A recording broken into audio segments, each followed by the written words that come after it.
México, país conocido por su increíble gastronomía e increíble cultura y también por su fascinante capacidad de crear historias elaboradas para distraer a sus ciudadanos. Hola, soy Sofía y bienvenidos al episodio de hoy. Hoy toca a la puerta los sucesos que no sabías que en realidad fueron una cortina de humo.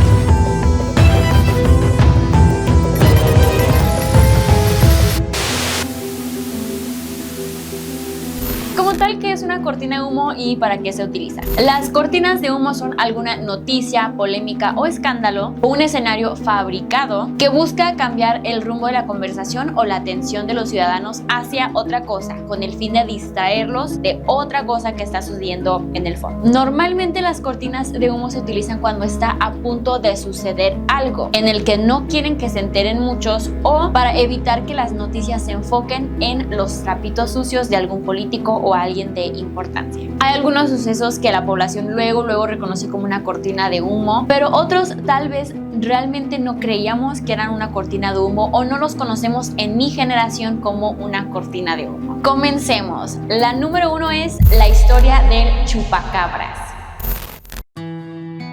Muchos de nosotros crecimos con la famosa leyenda del chupacabras. Era la historia que nos contaban nuestros papás, nuestros abuelos para asustarnos y que no saliéramos a la calle en la noche. Pero ¿sabías que esta fue una cortina de humo utilizada para distraer a los mexicanos de los problemas económicos que azoteaban el país en ese tiempo? Mire, desde Puerto Rico, luego pasó a Estados Unidos y ahora aquí en México. Aquí en el país se reportan diariamente animales muertos en varios estados. También en esa etapa se estaba hablando muchísimo acerca del el desvivimiento de Colosio y también la devaluación de la moneda nacional. Entonces, ¿cómo fue que ocurrió esta cortina de humo? La primera persona que dice haber visto algo parecido a un chupacabras fue Madeleine Tolentino de Canovanas en Puerto Rico en el año 1995. Y de ahí eventualmente el rumor creció y llegó a Latinoamérica y a Estados Unidos. Según la leyenda, se esconde bajo las sombras de la noche, siempre al acecho de pequeños animales como perros, gatos y su objetivo preferido, las cabras, a los que les chupa hasta la última gota de sangre. Pero Loren Coleman, director del Museo Internacional de Criptozoología de Portland, Estados Unidos, cree que algo que influenció mucho en la creencia del chupacabras fue el reciente estreno en ese tiempo de la película Species o Especie Mortal que se estrenó en Puerto Rico ese verano en 1995. Entonces él cree que las personas se predispusieron después de ver esta película a que algo había por ahí en los montes de Puerto Rico. La fecha en la que se estrenó la película coincide con las primeras denuncias de el chupacabras en el país de Puerto Rico. Creo que el animal que andan buscando no tiene 4 patas, ¿ya?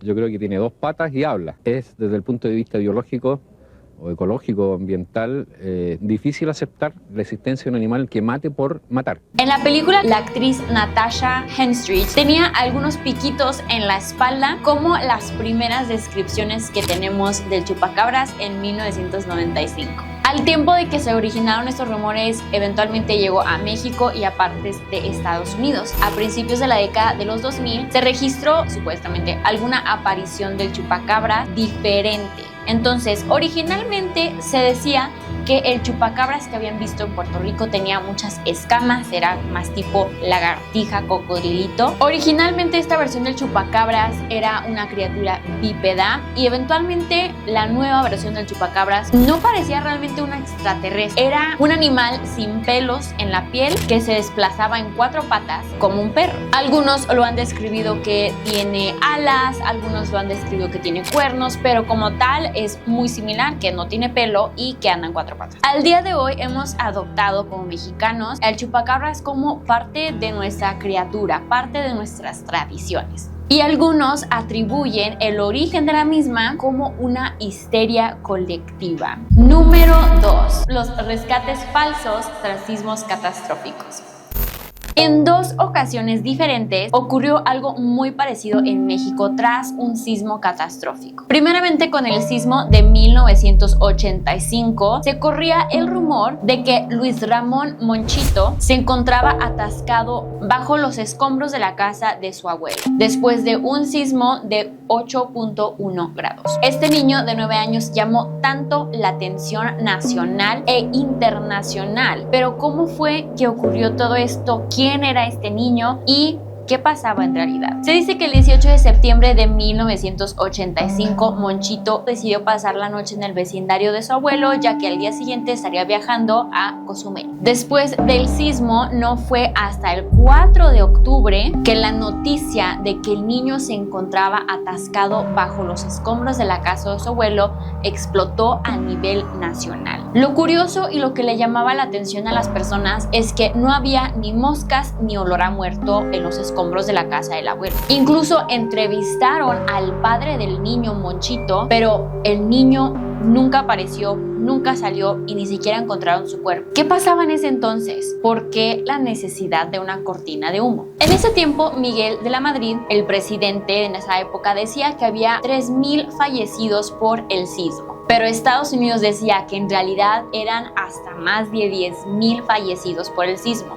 Y esta guerra de cifras entre los dos presidentes y los dos países estaba causando mucha tensión. Mucha más tensión de la que ya existía por el asesinato del agente de la DEA, Enrique Camarena, que fue asesinado por el Cartel de Guadalajara. Aparte de eso, el país estaba pasando de nuevo por una catástrofe económica, la cual no permitía tener los recursos financieros para afrontar la emergencia del sismo a la que actualmente se estaban enfrentando. Y estaban a tan solo 8 meses de ser el anfitrión del Mundial de Fútbol en México. Varios psicólogos de la época explicaron que los rescatistas, que fueron los primeros en asegurar que había un niño debajo de los escombros, habían escuchado supuestos golpes del escombro. Pero él dice que en realidad todos los rescatistas estaban sufriendo un caso grave de psicosis colectiva, producto del trauma generado por el terremoto. Muchos explican que el hecho de estar viendo a tantos niños vivos y muertos, rescatando a tantas personas, los hizo imaginar una voz que no estaba para poder aferrarse a una esperanza falsa. Y Monchito nunca apareció y no se volvió a saber más de los padres de este niño. Pero está más que claro que quien no aprende de su historia está condenado a repetirla, ya que en el terremoto del 2017, al igual que Monchito, hubo otro niño fantasma, Frida Sofía, que supuestamente era alumno del colegio Enrique Rebsamen. Un anónimo rescatista había dado vida a la historia de una niña atrapada entre aquellos escombros. Frida Sofía se convirtió en un hashtag, en un trending topic, literalmente una catástrofe de otro sismo. Tras sobrevivir, eventualmente se reveló por medio del subsecretario de la Marina que no había ninguna niña bajo ese nombre inscrita en el colegio y que no tenían absolutamente ningún conocimiento de nada de lo que se estaba rumorando acerca de Frida Sofía, lo cual llevó a las personas a enfurecerse al enterarse que en realidad Televisa había inventado este rumor de Frida Sofía. Confirmado, Frida Sofía. Confirmado, es Frida Sofía. Dijo Ana Sofía, Sofía y Frida Sofía es el confirmado. Llevamos aproximadamente 12 horas y ningún familiar se ha acercado a proporcionar citada información. Si tú fueras papá, ¿a poco no te moverías de aquí si tuvieras un hijo allá adentro? Y no hay ningún papá reclamando a hijos, no hay ningún papá reclamando a Frida, a la tal Frida Sofía. Y de nuevo, los psicólogos de hoy dicen que ese fue otro caso de una histeria o psicosis colectiva. Número 3. El Mundial de Fútbol de Sudáfrica del 2010. Waka, waka, waka, waka, Es que la neta yo ni soy de fútbol y la neta sí me aventé todo en ese tiempo de que Shakira. En el 2010 ocurrió el Mundial de Fútbol en Sudáfrica. al cual se le dio muchísima atención de los medios, ya que en México el fútbol es el deporte más importante del país, lo que la verdad hace que se preste para utilizarse como alguna distracción de los ciudadanos. Pero en ese tiempo, exactamente cuando estaba ocurriendo el Mundial, estaba ocurriendo otra cosa de mucha importancia aquí mismo en México. Estaba por darse resolución al caso de la guardería ABC, la cual tuvo como resultado que hubo 0 culpables en la tragedia de la guardería. Me puso la piel chinita. Me da tristeza. El caso de la guardería ABC es uno de los eventos más catastróficos y tristes en nuestra historia. Fallecieron 49 niños y hubo 109 heridos. Entre ellos hubo niños de 5 meses hasta 5 años de edad, ninguno mayor de 5 años. El incendio comenzó en una bodega de la Secretaría de Hacienda de Gobierno de Sonora para luego extenderse hacia la guardería ABC. La guardería estaba subrogada por el IMSS, pero no cumplía con las medidas de seguridad necesarias y requeridas por la ley. Muchos buscaban culpables porque claramente este era un problema de falta de requerimientos. Tras el juicio se encontró que no hubo ningún culpable, pero la verdad es que muchos culpan tanto al gobierno como al IMSS, como la bodega, como los culpables de esta tragedia. ¿Pero tú qué opinas? Número 4. Los Juegos Olímpicos de 1968.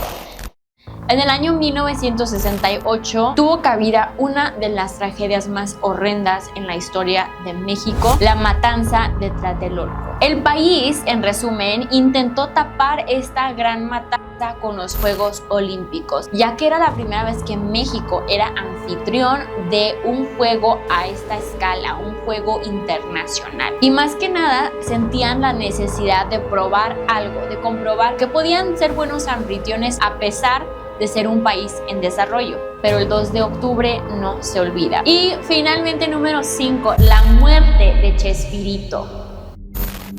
Un par de horas después de la muerte de Chespirito, Televisa suspendió toda su programación para poner un montón de programas especiales sobre Chespirito. Se corrió la versión, además, de que Televisa haría un súper homenaje de cuerpo presente en el Estadio Azteca. Horas más tarde se confirmó que sí, se lo iban a hacer en el Estadio Azteca, que también iba a haber una misa en el Estadio Azteca, y hasta la fecha, que el domingo a las 10 de la mañana, literalmente como si se tratara de un político o un jefe de Estado. Y todo lo iba a pagar Televisa. Así espero yo que cuando yo me muera Televisa, también móchense. Lo que la gente empezó a sospechar de que algo aquí olía mal. De que Televisa estaba intentando usar la muerte de Chespirito para tapar algo. ¿Y qué estaba ocurriendo en ese tiempo? El caso de Ayotzinapa. Si no saben acerca del caso de Ayotzinapa, es de los estudiantes desaparecidos que hasta el día de hoy no hay justicia y no hay una solución a lo que pasó. Veamos, en 1992, cuando murió Cantinflas, que era literal uno de los primeros comediantes en México, que era de reconocimiento internacional, nunca tuvo un show en Televisa de su muerte, no se le hizo un homenaje, no se le hizo una misa en el Estadio Azteca, no se le hizo absolutamente nada que se le hizo por Chespirito. Y no es por decir,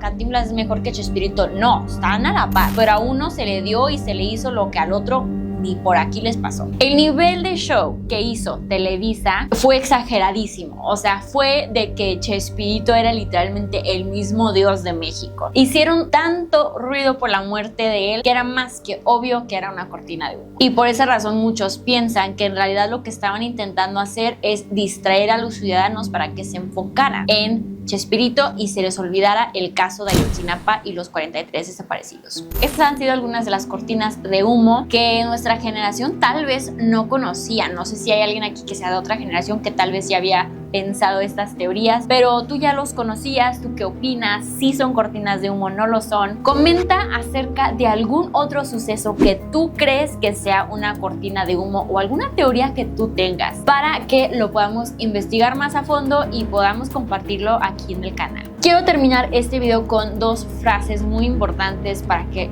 realmente pensemos antes de hacerle caso a alguna noticia que veamos. Número 1. Quien controla el discurso domina el poder. y quien domina el poder controla el discurso. A veces las cosas que vemos y escuchamos es meramente una versión de la persona que tiene más poder y no escuchamos la versión de los que están sufriendo la injusticia, de los que están siendo atacados o la verdadera versión de lo que pasó. Y número 2, puede que los medios no te digan cómo pensar, pero lo que sí pueden decirte es en qué pensar. La verdad es que a veces lo que vemos es porque quieren que lo veamos y nos están distrayendo de algo más importante. Si llegaste al final de este video, comenta un emoji de humor. No olviden darle like, comentar, suscribirse, compartir el video y no olviden prender la campanita para saber cada cuándo subimos un video. ¡Adiós!